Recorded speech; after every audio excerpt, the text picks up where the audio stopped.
Attention please. This upload is only for educational purpose. No intention to infringe copyrights. Learning English with subtitles. GPITRAL. GPITRAL. Definitely a must-see. Follow us.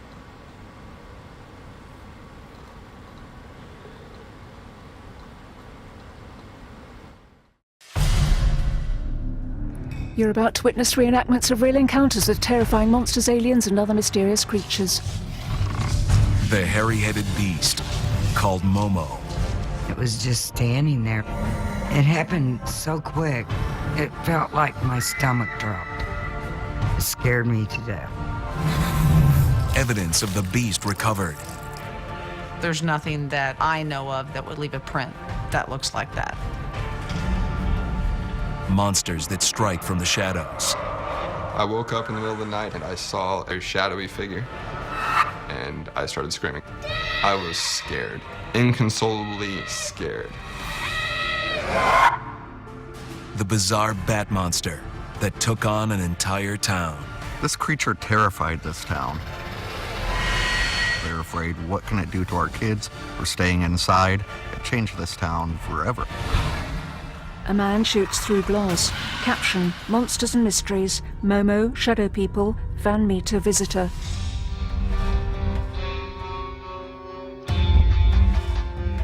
"70 miles north of St. Louis, the small town of Louisiana, Missouri, sits quietly along the banks of the Mississippi River. Any town of about 4,000 people in Missouri is pretty quiet. It's just a beautiful place to live. Like they say, there's no place like home. And there's no place quite like Louisiana, Missouri. Not since a monster showed up and terrorized the town. Missouri Momo. Louisiana is a very serene town. And then one day, there was Momo. There was a creature. And yeah, things changed. Well, I can remember my mom telling me about her experience with Momo. Momo is short for Missouri Monster. I would have preferred a different name. It sounds way too cute. To those who encountered it, there was nothing cute about the long-haired beast. To me, it was a monster. It was real shaggy. It looked like Bigfoot, except it was hairier. It was so hairy that there weren't any reports of anybody seeing its face. This creature emitted a horrible stench. It had blood on it, it was big and hairy, and it stunk. That scared us. We thought for sure whatever it was going to get us. I don't remember a time in my life that I hadn't heard about Momo. I mean, it was such a big deal that happened in such a small town that everyone talked about it, and you always knew. I don't think there was a time I didn't. A newspaper photo of three men by the woods.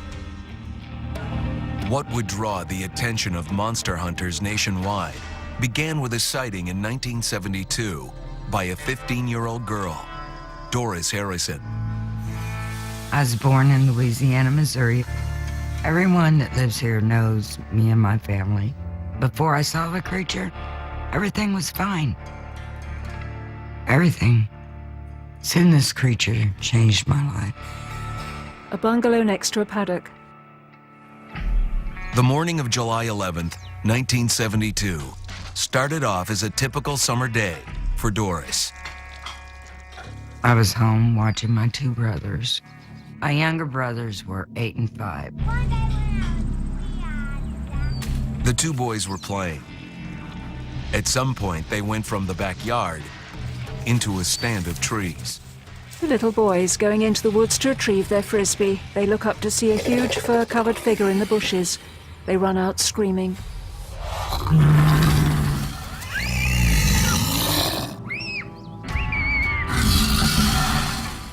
I was cleaning and all of a sudden they just bursted through the door. I said, "What's wrong with you all?" They was mumbling words and stumbling all over themselves. They said they saw something big. I can't say that I believed them at the time.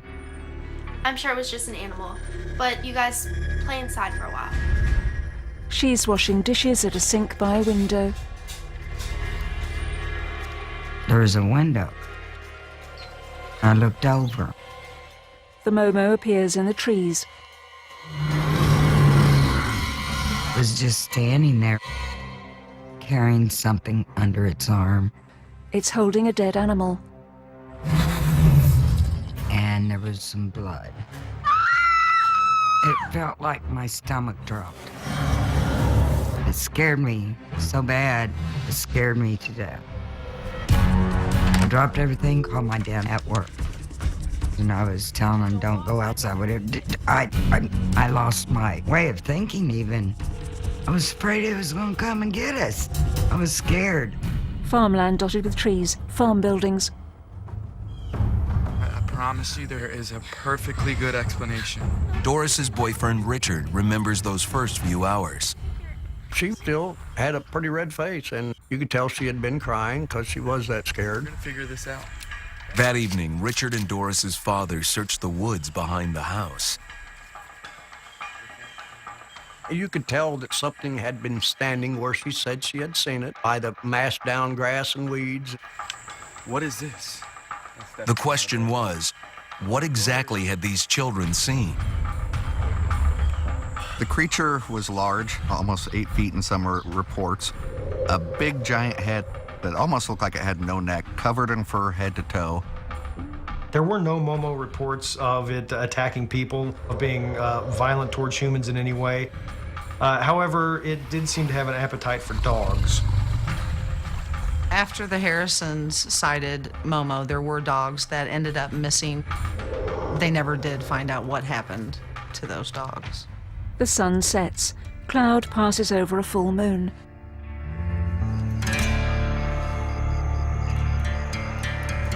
The Harrison family tried to continue with life as usual. Soon after the encounter, Doris's father assembled a prayer meeting in the backyard to help family and friends cope with their fears about a beast in the woods. The spiritual comfort didn't last long. Well, we were having our prayer meeting, and there were numerous people there.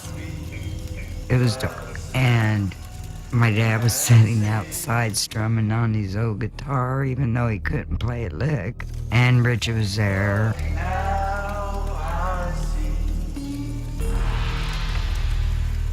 As the Lord tells us in Job 5:23, at destruction and famine, you shall laugh. They sit around a campfire. Neither shall you be afraid of the beasts of the earth. Neither shall you be afraid of the beasts of the earth. They all look up. The next thing we know, it hollered. It was so loud that chills just went through your whole body. It was the most blood-curdling noise I've ever heard in my life. It was unreal. And my dad and them hollered out, "It's coming! It's coming off the hill!" Come here, buddy. Coming off the hill. Come with me. Come here, buddy. It took us all by surprise and shock, and there were little kids crying and screaming. It was not something you would have wanted to been face to face with. Richard took the kids, and we took off. They drive off at speed. Doris and her family left their home by the hill and warned others to stay away. Momo was on the move. When I was 7 years old, I lived on a farm way out in the middle of nowhere. With reports of this creature in my backyard, basically, I was pretty scared to go outside. You know, I've heard a lot of wild animals, and I've never heard nothing like that. It started out as a low growl, and it went up into like a high-pitched growl.